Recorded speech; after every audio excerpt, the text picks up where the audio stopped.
I'm with you. I'm with you.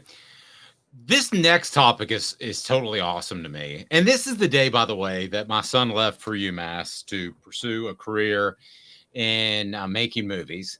And so it's been kind of a hard day. I've gotten through it. And Caleb gave me a virtual hug. So we're good. But this topic is very interesting to me that the some movie theaters are going to carry ACC games via ESPN, and you can go there and watch the game and pay $58 for a small bag of popcorn, and you can do all those sorts of things. Is this a good idea? Is this a trend, Caleb Calhoun? Is this something that's going to happen or a gimmick? It's a gimmick by far. They're trying to cash in on it. This is a threefold goal. They're trying to save three entities at once with this move. I'm going to go ahead and tell you you're wrong, but go ahead. I am right.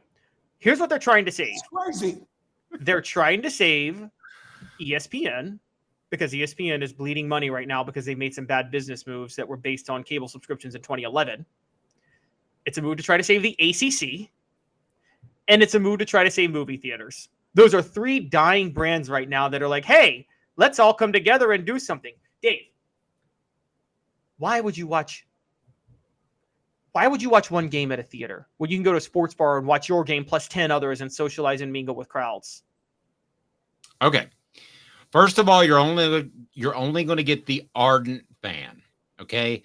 You're going to get the fan that only wants to watch his game and doesn't care if it's a 58-3 blowout in the fourth quarter. Okay, I'll give you that.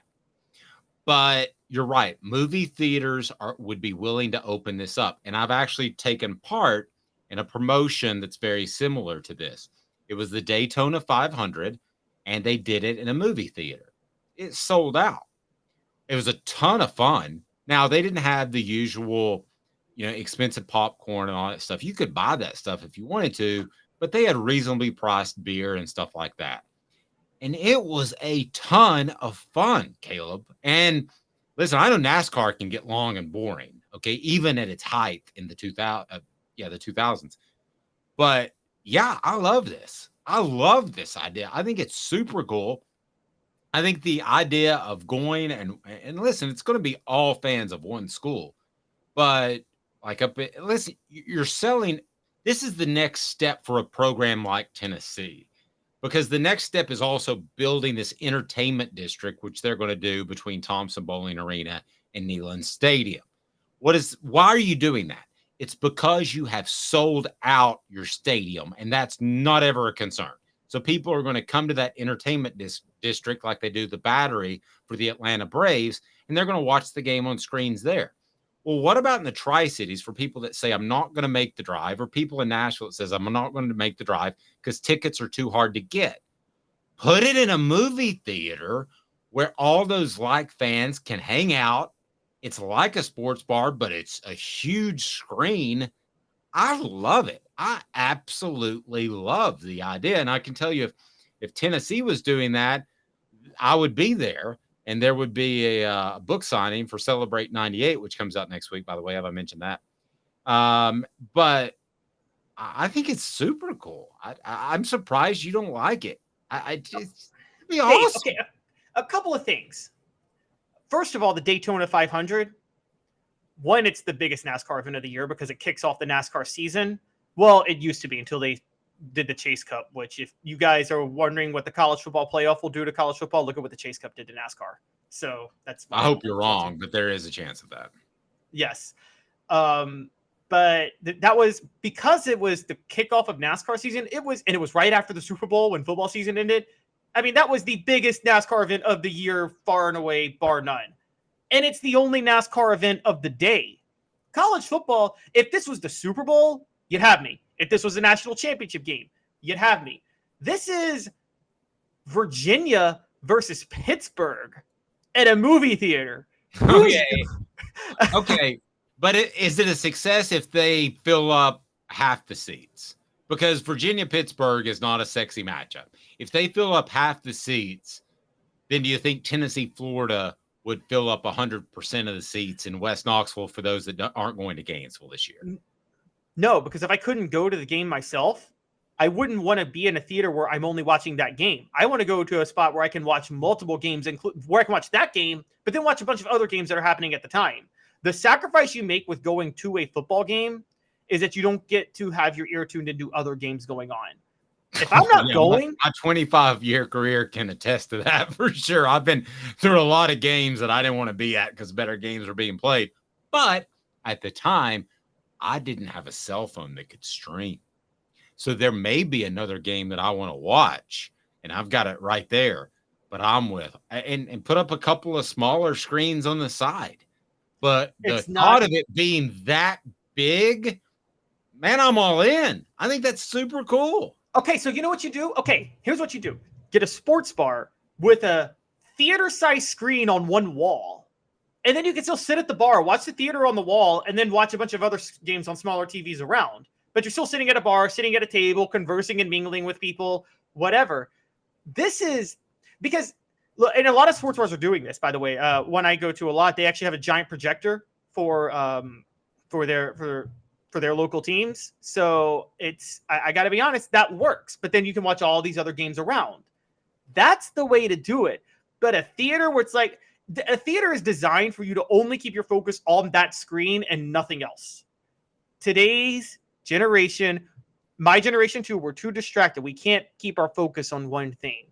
And it's just not going to work. I would much rather sit at a bar and watch 10 games while the game I care about the most is one of them. And as a Titans fan, I can tell you, I do that all the time. I go to bars on NFL Sunday. I watch the Titans, but every other NFL game is on. I love it. I love the idea. I love the concept of having someone like a local barbecue restaurant having a little, $9 barbecue food that you could have. And how about, and listen, I'd rather go to the restaurant with the TV. Oh, and how about this? Smoky Mountain Red said, how about a 3D model? Does that win you over anymore? Oh, okay. Uh-oh. Okay. All right, you're giving me something here. You give me something to work with. But here's the thing. In about, you want to get ahead of the curve? You really want to get ahead of the curve, Dave? ESPN business move right now. Maybe I shouldn't say this. Maybe I should patent it. Start selling 3D glasses where you don't have to watch it in a theater. You put on the glasses and you're immediately like virtual reality 3D in the middle of the stadium watching the game. Well, then you could just watch the game. Oh, okay. But would you still be at the theater? No, you don't have to go to the theater. You can do it from the confines of your home. Let's get back to the theater thing. My move is better. Listen, your concept of doing Black Mirror stuff. Your concept of doing a sports bar is bad, and here's why. Because 75%. What do you mean a concept? It already exists. Yeah, 75% of the people. I like to watch the Dallas Cowboys if I'm not working on Sunday, which I usually am. But if they're not on TV, well, I'm going to buy an NFL Sunday ticket this year. But when I haven't, and I've gone to a sports bar to watch the Cowboys because they weren't on local television, I got to tell you that 75% of the sports fans at a sports bar are schmucks.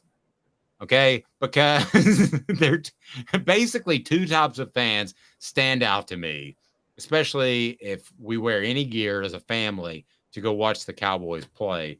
They want to talk trash because they think every Cowboy fan is a bandwagon fan, which I'm not. I could name the starting lineup from the 92 team on the offensive line. So I'm not, but most people think most Cowboy fans are bandwagon fans. And I hate being around the bandwagon fans that aren't sure who the backup quarterback is.